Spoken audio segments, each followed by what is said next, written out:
I woke up as the thunder shook the house, just in time to see the power fade. My dog was freaking out, as usual. He hates storms, you see. When the lights go out, he scampers from room to room, his nails going clickety click on my hardwood floors. I've never seen a pet so afraid of the dark.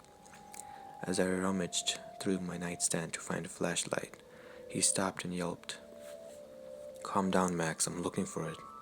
I heard his nails against the floor as he found his way back to me in the dark. Finally pulling out the flashlight, I clicked it on to make him feel better. Come on, Max, I've got the light. Scanning my room with the light from my bed, I caught a glimpse of his nose from behind a bookcase. Come on, boy, it's okay. He peeked his head out barely, with a look of frozen terror in his eyes, then pulled it back again. Whatever, I'm thirsty anyway. I got up and stumbled to the kitchen, then stopped dead in my tracks. What lay before me made me nearly vomit. Sprawled across the floor was my dog, splattered in blood. His head had been hacked off. As I tried to recover, I heard the clicking of nails on the floor approaching from behind me. Around 4 a.m., there was a call at a local fire station in Pensacola, Florida. When they heard an answer, they heard the screams of many people and the sound of crackling fire. The fireman yelled in astonishment for the person to tell them their location right away. They heard not just one person using the phone, but everyone. They heard screaming before answering in unison. 1242 Westbrook Apartment Complex D. The firefighters all rushed over and looked in astonishment as the apartment complex was completely unharmed. They took a precaution and evacuated everyone from the complex. Grumpy and groggy, the people living inside took their pets and children and waited outside.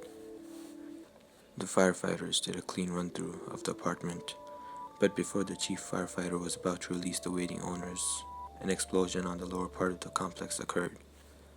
Flames started appearing rapidly in all of the windows, and the apartment slowly began to turn to ash and cinders.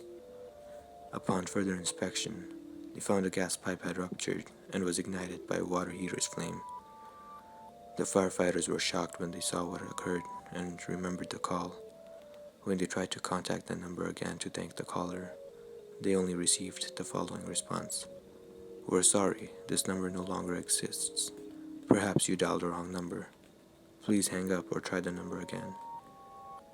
And thank you for saving them. In France, a young ambient musician by the name of Charles undertook an interesting new project. He was going to record the sound of himself sleeping and release it under the name La Nuit, The Night. Charles lived alone in a rural area, which would remove things like car alarms, traffic, and such from being recorded. He planned his project for many months, acquiring the sensitive equipment to capture all outside noises, as well as his own during sleep. Finally, on the 27th of September, he decided to execute his plan. He set up all his equipment and fell asleep at midnight. The next day, Charles reviewed the recording. For the first hour, the recording played his own tossings and turnings, as well as some distant dog barks and a few car alarms. So much for his plan to distance himself from cars. These continued throughout the second hour as well, until Charles heard something that horrified him. For at exactly 3 hours and 24 minutes in, the recording played the sound of his bedroom door opening. When you are admitted to a hospital, they place on your wrist a white wristband with your name on it, but there are other different colored wristbands which symbolize other things. The red wristbands are placed on dead people. There was one surgeon who worked on night shift in a school hospital. He had just finished an operation and was on his way down to the basement. He entered the elevator, and there was just one other person there. He casually chatted with the woman while the elevator descended. When the elevator door opened, another woman was about to enter when the doctor slammed the close button and punched the button to the highest floor. Surprised, the woman reprimanded the doctor for being rude and asked why he did not let the other woman in. The doctor said, "That was the woman I just operated on. She died while I was doing the operation. Didn't you see the red wristband she was wearing?" The woman smiled, raised her arm, and said, "Something like this." One cold winter night, 16-year-old Katie was home alone. It had been snowing all that afternoon, but had just recently stopped. After studying for a few hours, she decided to relax a little. The television was positioned in front of one side of the glass sliding door that led to a patio and the backyard. By midnight, Katie's parents still hadn't come home, and she was gripped with fear because from the corner of her eye, she could have sworn she caught a glimpse of a very strange-looking man staring at her, standing outside the glass door behind the television. Katie called the police, and soon there was a patrol car not far from her house. The police showed up, and Katie told them about the stranger who was standing outside, staring in through the glass. The police opened the glass sliding door and looked around. They explained to her that there could not have been anyone standing out there, as there would be footprints in the snow.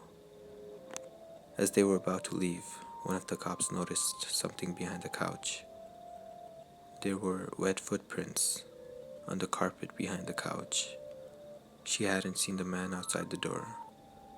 She'd seen his reflection when he was standing behind her. A girl got on a train one night. She sat down opposite this woman, who was sat between two men.